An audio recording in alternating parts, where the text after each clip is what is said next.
তো এখন বাজে 2:05 আর জাস্ট এই স্নান করে উঠেছি। আর আজকে না ভীষণ ঠান্ডা বাইরে।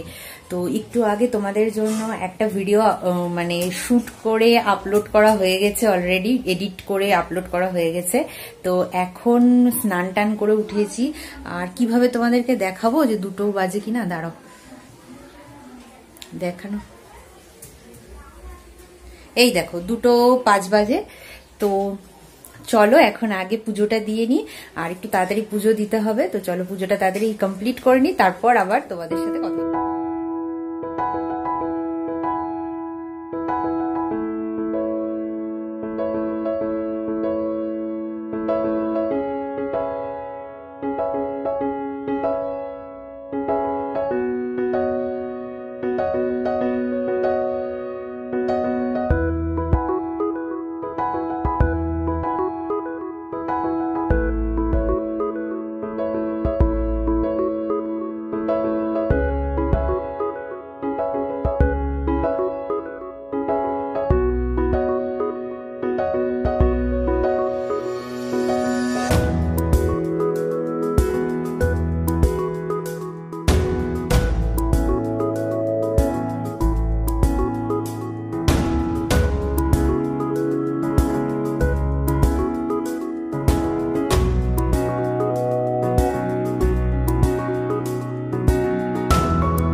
এই জাস্ট পুজো দিয়ে উঠলাম, আর মা গেছে পায়েসকে খাওয়াতে।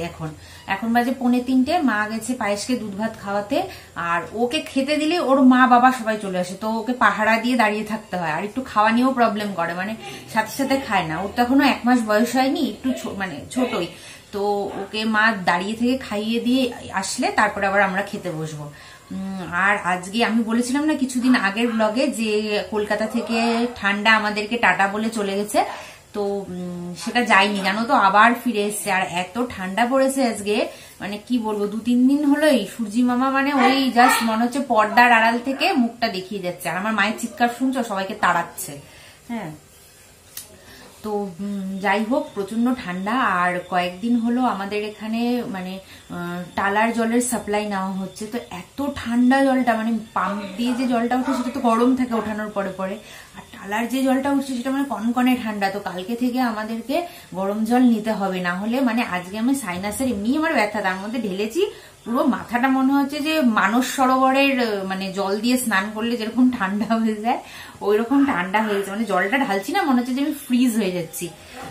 তো কালকে আমি বলে রেখেছি, মা ভাই কেউ নিতে চাইছে না গরম জল, তো আমি কালকে বলে রেখেছি কালকে থেকে সবাই নিবি, না হলে মরে যাবি, জল ঢাললেই মরে যাবি একদম। তো তাই হয়েছে। তো দেখি, আজকে তো মাথাটা প্রচন্ড ধরে গেছে। এবার তোমাদেরকে যেয়ে দেখাবো যে কি কি রান্না হয়েছে আজকে আমাদের। আর আমার মা কন্টিনিউ চিৎকার করে যাচ্ছে ওদের পিছনে। ওই বাবা মা দুটোই খেতে চলে আসে পায়েসের সাথে সাথে। আর ও মানে বাবা মাকে দেখলে ও ভয় পেয়ে যায়।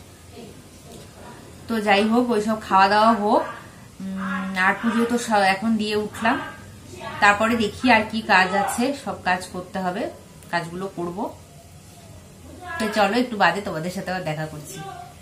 আর যেহেতু 3টে বাজে, মানে 3টে না 2:45 বাজে, তো জানলাগুলো সব বন্ধ করে দিচ্ছি। জানলায় নেট লাগানো আছে, কিন্তু মশা এমন ভাবে আক্রমণ করে, মানে তোমরা না দেখলে বুঝতে পারবে না। যদি জানলা না বন্ধ করি একটু পরে তোমরা আমাদের গিয়ে দেখতে পারবে না, হয়তো দেখা যাবে মশারাই বসে বসে ব্লক করছে।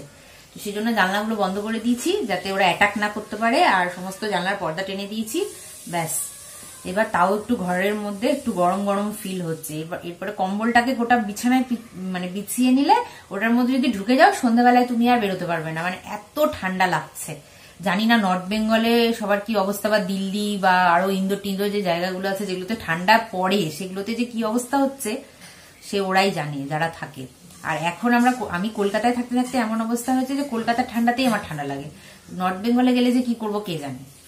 তো চলো খাওয়া দাওয়াটা করি, তোমাদের সাথে শেয়ার করছি।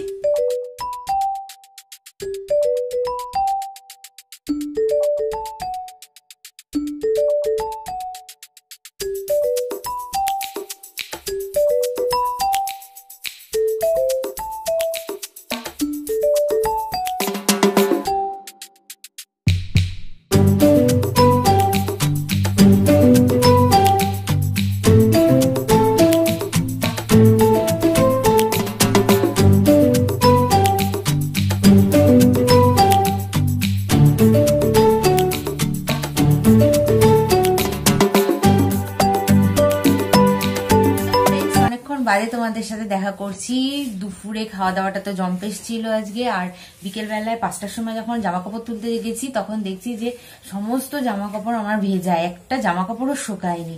তো এরকম 3-4 দিন ধরে হচ্ছে, জানো তো, একটা জামা কাপড় শোকাতে 2 দিন করে টাইম লাগছে, মানে রোদের কোনো তেজি নেই। তো সেটাই হলো। আর এর মধ্যে কি হয়েছে জানো তো, একদিন এর মধ্যে মা ভাত বসিয়েছে রাইস কুকারে, ভাতটা বসিয়ে কোন একটা ব্লগ দেখছিল, ব্লগে একটা মানে একজনের মানে লাইফস্টাইল দেখাচ্ছিল, মানে সে খুব বড় ব্লগার ছিল, কিন্তু হঠাৎ করেই তাদের মানে কিছু প্রবলেম হওয়ার জন্য তার মানে 2টো বাড়ি বিক্রি হয়ে যায়, এরকম একটা ব্লগে দেখছিল। তো ওটা দেখতে দেখতে মায়ের এত কষ্ট হয়েছে, প্রথমে তো কাঁদলো ব্লগটা দেখে, যাই হোক ব্লগটা দেখে কেঁদে টেঁদে নিয়ে তারপরে গেছে হচ্ছে মানে রাইস কুকারটা দিয়ে রেখেছে, 15 মিনিট ভাত রান্না হয়ে গেছে। তারপরে মা মনে মনে করছে যে রাইস কুকার বোধহয় বন্ধ করে দিয়েছে, এইভাবে রেখে মোটামুটি আধ ঘন্টা মতন রাইস কুকার চলেছে। আর তারপরের দিন থেকে রাইস কুকারে কিছু বসালে রাইস কুকার অনই হচ্ছে না। তো ভাগ্য ভালো সেদিন অন্য কোনো বিপদ হয়নি, ওটা থেকে কোনো আগুন টাগুন কিছু ধরেনি বা ওটারই কোনো বাস্ট ফাস্ট কিছু হয়নি। তো রাইস কুকারটা আমাদের গেছে, ওটাকে আবার আমাকে নিয়ে যেতে হবে, দেখাতে হবে মেকানিককে, যদি ঠিক হলো তো ভালো, আর না হলো তো গেল, আবার আরেকটা নতুন নিতে হবে। তো এই হচ্ছে ঘটনা। আমার মা এরকম ইমোশনাল হয়ে পড়ে। এর আগে ওই যে মহাপীঠ তারাপীঠ বলে একটা সিরিয়াল হচ্ছিল, সেটা দেখতে দেখতেও মা কেঁদে ফেলতো বামা খেপার জীবনের মানে দুঃখ দেখে। তো তোমাদের কার কার মারা এরকম করে প্লিজ আমাকে কমেন্টে লিখে জানাবে। তো আমার মা তো অনেক সিরিয়াল দেখে ওরকম কান্নাকাটি করে, তারপরে মানুষের দুঃখে মানে একটুতেই চোখে জল চলে আসে, ইমোশনাল হয়ে পড়ে। যাই হোক, তো সেই সব হয়েছে। আর আজকে এত ঠান্ডা লাগছে, মানে কি বলবো তোমাদেরকে, মনে হচ্ছে যে কম্বলের তলাতেই বসে থাকি। তো এখন মা চা করতে গেছে, চা করে নিয়ে আসবে, চাটা খাবো। আর বিকেলের কাজকর্ম তো দেখতেই পেলে, সন্ধে দিলাম, জল টল ভরেছি, জলটা ভরা আর তোমাদেরকে দেখাইনি। আর রান্নাঘরের কিছু কাজ ছিল, রান্নাঘরের লাইটটা একদমই মানে অল্প, রান্নাঘরে তোমাদেরকে নিয়ে গেলে কিছু তোমরা এখন শুধু ব্ল্যাক মানে কি বলবো বলো তো, আলো ছায়া আসবে, তোমাদের ভালো লাগবে না ওটা দেখতে। রান্নাঘরের লাইটটা চেঞ্জ করি, তারপরে তোমাদেরকে রান্নাঘরেরও কাজকর্ম দেখাবো রাত্রেবেলায়। আর তার সাথে আমাদের মিক্সিটাও মানে খারাপ হয়ে গেছে, তো দেখি কি করি না করি, মিক্সিটা কেনা যায় কিনা সেটারই মানে ব্যবস্থা করা হচ্ছে, দেখা যাক কিনতে পারি কিনা। তো ভাই আই থিঙ্ক ভাই কিনবে, সেটা কিনলে তো দেখা যাক কি হয়, মিক্সি আসে না রাইস কুকারটারই বা কি করব, মানে দুটো জিনিসের চাপ। আবার ভাইয়ের ল্যাপটপটাও মানে বাজে হয়ে গেছে, তো 3টে জিনিসের এখন চাপ আছে, এখন কি করব দেখা যাক।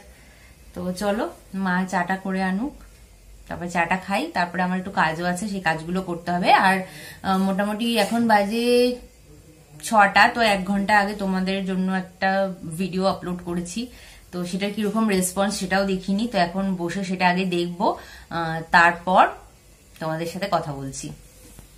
তো অনেকদিন তোমাদেরকে মন্দির দর্শন করানো হয় না, তো আজকে ভাই যখন বাইরে বেরিয়েছিল তো আমি বলেছিলাম যে একটু মন্দিরের ছবিটা তুলে আনতে। তো কেমন লাগলো তোমাদের আজকের ব্লগটা অবশ্যই আমাকে লিখে জানিও। আর যারা আজকে আমার চ্যানেলকে নতুন দেখছো তারা প্লিজ চ্যানেলটাকে সাবস্ক্রাইব করে নিও।